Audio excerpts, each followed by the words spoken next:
Hello friends, and welcome back to the channel where the biblical backgrounds matter. In a previous video I had promised y'all that I would start doing some lessons on the book of Job. Now the book of Job is said by many scholars to be the oldest book in the Bible. It was probably written around 1900 BC, whereas the Torah, which is Genesis, Exodus, Leviticus, Numbers, and Deuteronomy, were probably written somewhere between 12 and 1100 BC.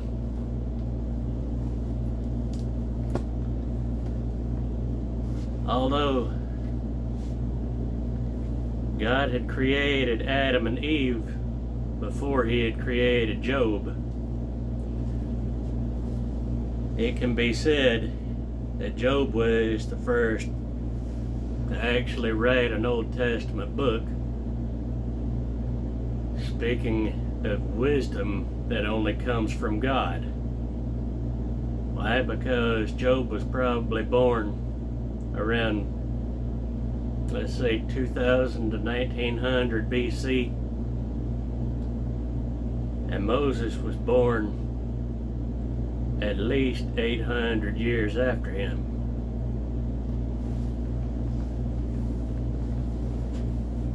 Let's break this up into sections first in the book of Job. You have the prologue, which is chapters 1 and 2. Then you have dialogues in chapter 3, which is Job's opening lament. And then you have a few cycles after that. Like, for example, chapters 4 and 5 were consolations from Eliphaz. And then chapters 6 and 7 you have Job's response to Eliphaz. And you have Bildad in chapter 8 and Job's response to him in chapters 9 and 10. Then you have Zophar in chapter 11 and Job's responses to him in chapters 12 through 14. That's the first cycle. Then the second cycle goes chapters 15 to 21. You have Eliphaz again. And then Job in chapters 16 and 17, you have the fate of the wicked. Then you have Bildad in chapter 18. Then in Job chapter 19, you have Job speaking again. Then Zophar in chapter 20. And then you have Job speaking again in chapter 21. Then you have the third cycle, which is specific accusations which were brought against Job. You have Eliphaz in chapter 22, and then you have Job's responses in chapters 23 and 24. Then you have Bildad and his accusations in chapter 25, and then in chapters 26 and 27 you have Job again. Then you have an interlude and a hymn of wisdom in chapter 28. Then you have discourses going all the way from chapter 29 to 41, or to 42 verse 6. And then you have an epilogue in the rest of the book, which is chapter 42 verse 7 to 17. You have Job's reminiscence, affliction, oath, and that's the first discourse. The second discourse, you have Elihu. You have an introduction and a theory. You're introduced to Elihu, and then you have his theories on Job's suffering. And you have the verdict, which is judgment. And you have the offense of Job, in chapters 34 and 35. Then you have the closing statement and summary in chapters 36 and 37. And you have the third discourse, which was God speaking to Job. In chapters 38 and 39 is the first speech. Chapters 40 and 41 is the second speech. And then you have Job's closing statements in chapter 40 verses 3 through 5 and chapter 42 verses 1 through 6. And then you have the epilogue in chapter 42 verses 7 to 17. The book of Job leads us to consider one of the basic philosophical questions of human existence. It has questions. It has been found to be a very practical book because the questions have not changed much over the last 5,000 years.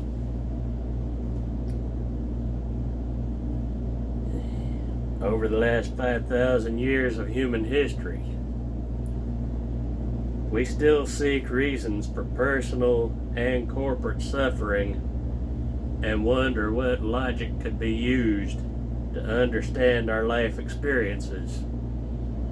Much like Job eventually questioned his own suffering.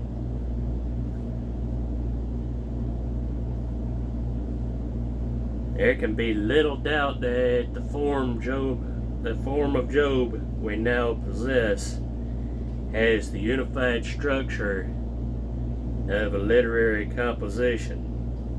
Much speculation, however, has been given as to what process may have been involved in the production of the work.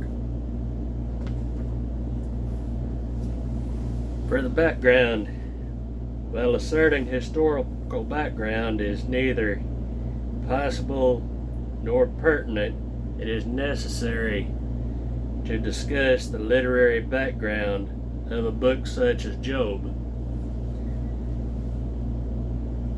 The book contains a variety of literary genres, including dialogue, soliloquy, discourse, narrative, and hymn.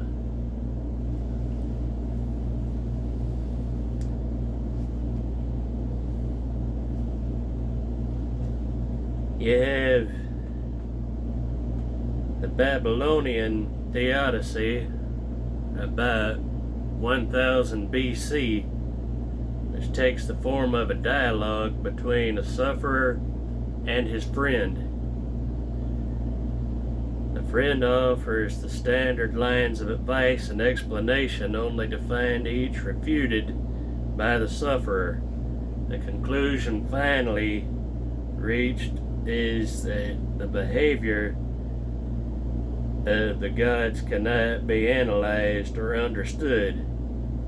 Whatever evil men do is done because the gods made them that way.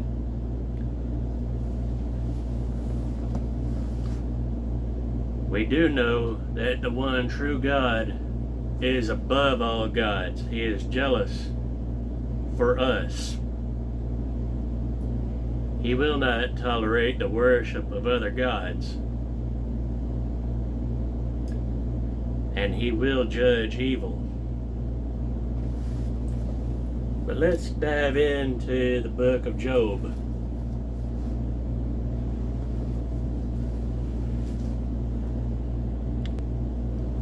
You'll notice that even though Job is said to be the oldest book in the Bible, that it is put just before Psalms and Proverbs and Ecclesiastes, because it goes along with Hebrew poetry and wisdom. At its beginning, Job seems to be a book about human suffering. By its conclusion, however, the true subject of the book emerges, and that is God's sovereignty. So we get into Job chapter 1. Job and his family in Uz. I mentioned also in the previous video that Uz was basically a territory or a land within the nation of Edom.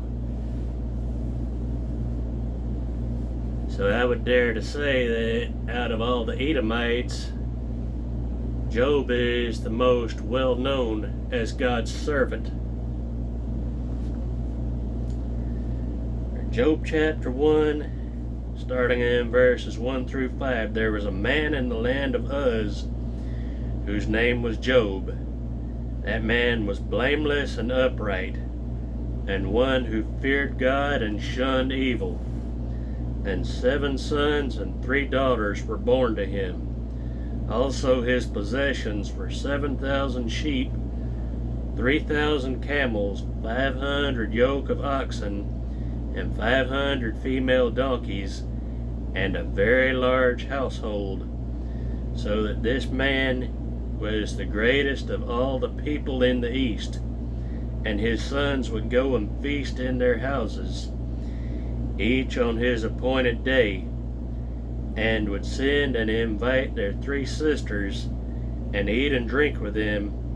So it was when the days of feasting had run their course, that Job would send and sanctify them, and he would rise early in the morning and offer burnt offerings according to the number of them all. For Job said, "It may be that my sons have sinned and cursed God in their hearts." Thus Job did regularly.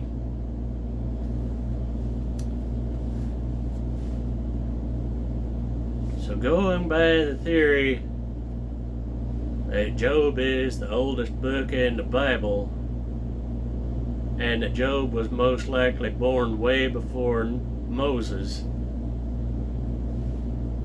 we could see this as foreshadowing of the law and the sacrifices in the Old Testament. In that Job had made sacrifices to God for his own children, just in case they had committed any sins. Because Job had despised all the evil ways of the world, and God had that hedge of protection on him, and he feared the Lord above everyone else, much as we are commanded to do. We are commanded to fear the Lord, to revere him, which means to respect him above all else, to regard him as holy, which he is. It says, thus Job did regularly. He made sacrifices to God for his own children, to make sure that God had mercy on them, just in case they had sinned. But as we get into the next few verses, verses 6 through 12, you see the theme that Satan is going around looking for someone to attack and devour. But he had to get God's permission first, which just tells you that God is in control and that he is sovereign. Verse 6, now there was a day when the sons of God came to present themselves before the Lord, and Satan also came among them. And the Lord said to Satan, from where do you come? So Satan answered the Lord and said, from going to and fro on the earth, and from walking back and forth on it. Then the Lord said to Satan, have you considered my servant Job, that there is none like him on the earth, a blameless and upright man, one who fears the Lord and shuns evil? So Satan answered the Lord and said, Does Job fear God for nothing? Have you not made a hedge around him, around his household, and around all that he has on every side? You have blessed the work of his hands, and his possessions have increased in the land. But now stretch out your hand and touch all that he has, and he will surely curse you to your face. And the Lord said to Satan, Behold, all that he has is in your power. Only do not lay a hand on his person. So Satan went out from the presence of the Lord. I would say that God allowed this to happen not to be mean to Job, but to prove to Satan that even in the face of adversity and suffering, that Job would not waver in his faith. Basically to prove Satan wrong. Just like he allows us to suffer as believers. Why? Because our suffering produces endurance and patience. And it shows to us how far we come in our life by the grace of God. And that proves to us if our faith is true or not. God already knows if we truly have faith in him or not. So he allows us to suffer so that he can show us that he is in control.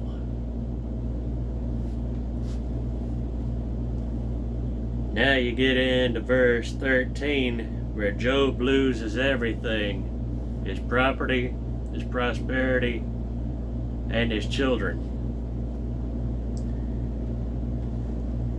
The real test of faith is not just do we worship God when we've got it easy and good, but also do we worship him in our times of trials and tribulations.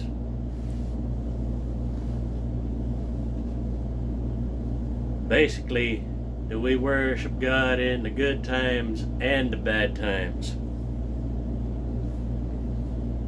Now there was a day when his sons and daughters were eating and drinking wine in their oldest brother's house, and a messenger came to Job and said, The oxen were plowing and the donkeys feeding beside them when the Sabeans raided them and took them away. Indeed, they have killed the servants with the edge of the sword, and I alone have escaped to tell you.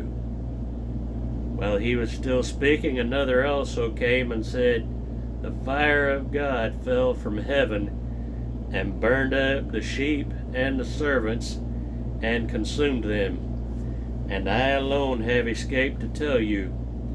While he was still speaking, another also came and said, The Chaldeans formed 3 bands, raided the camels and took them away, yes, and killed the servants with the edge of the sword, and I alone have escaped to tell you.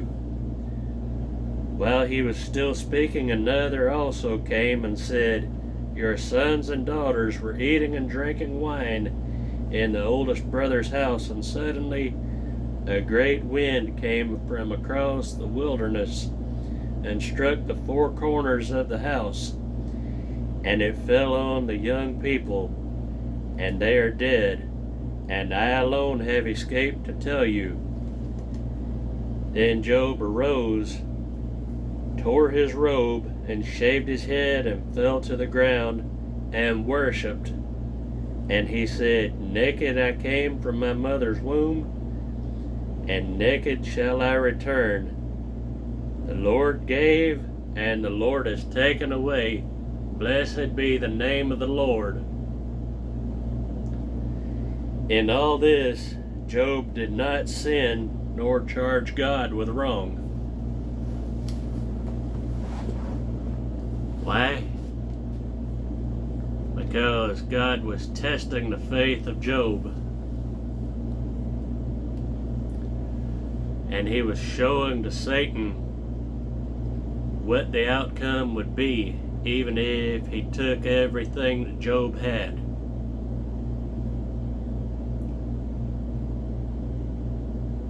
See, Job knew that God was in control. Satan obviously knew that God had that hedge of protection around Job. So he had to go through God and get his permission to kill Job's family. And you'll note that as long as we are covered by the blood of Christ, we suffer what God ordains.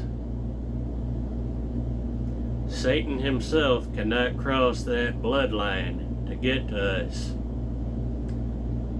But he sure can try. He can influence the people around us and cause them to have some influence on us. He can cause them to try to make us doubt our faith. Then as you get into Job chapter 2, we see that Satan attacks Job's health. There's a certain thing called a prosperity gospel, which is a health and wealth doctrine that teaches that if you suffer, you most likely committed sin, which is basically the same thing of which Job's friends accused him. Sometimes it is the will of God for the believer to suffer such persecution, to show the unbeliever that in all things the believer still has faith and will not waver.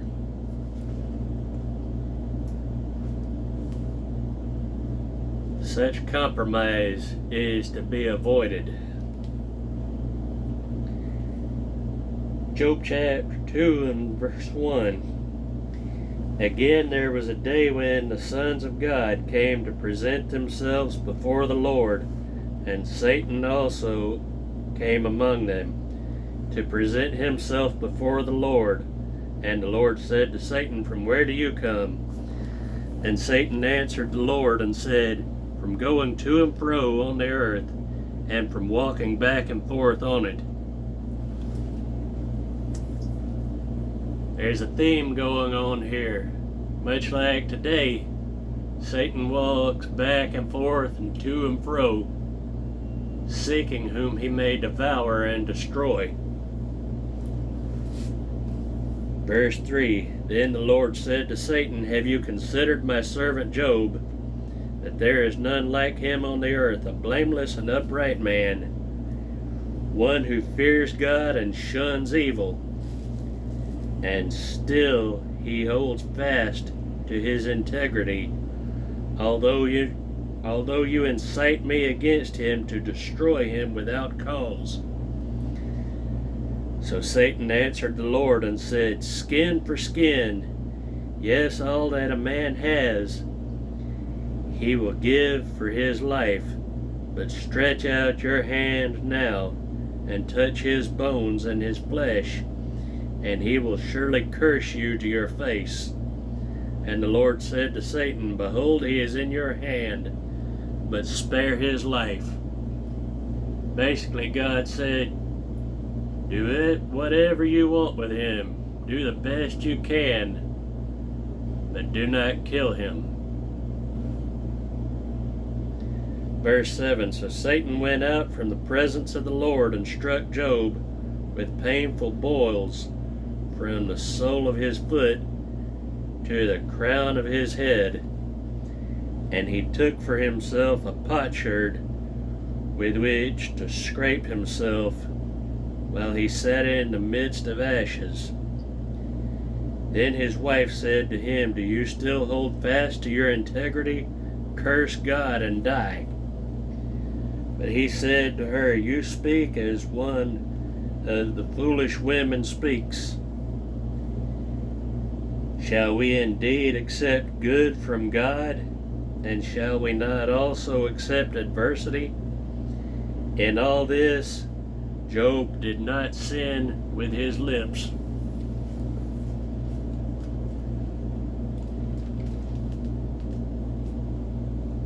So Job did not waver in his faith still. He kept his patience. And for this time he knew that this was a test of his faith. He knew that God would be his strength. So we finish out the chapter with Job's three friends. Verse 11. Now when Job's three friends heard of all this adversity that had come upon him, each one came from his own place: Eliphaz the Temanite, Bildad the Shuhite, and Zophar the Naamathite, for they had made an appointment together to come and mourn with him and to comfort him. And when they raised their eyes from afar and did not recognize him, they lifted their voices and wept. And each one tore his robe and sprinkled dust on his head toward heaven. So they sat down with him on the ground 7 days and 7 nights, and no one spoke a word to him, for they saw that his grief was very great. Job kept his faith, he kept his patience, but he still mourned for his family. His wife was obviously beginning to lose her faith in God, and she obviously did not know what she was saying. So she told Job, "Go ahead and curse God and die." Job said to her, "You speak as one of the foolish women." If we are to worship and love and serve God unconditionally, we are to love and worship and serve Him in the good times and in the bad times. Amen. That concludes this lesson for today. And we'll pick up in chapter 3 and 4 in the next time. But until the next time, God bless you, and remember, biblical backgrounds matter. If this lesson was any help to you at all, hit that thumbs up button. And also share with your friends on social media. Y'all have a great rest of the week.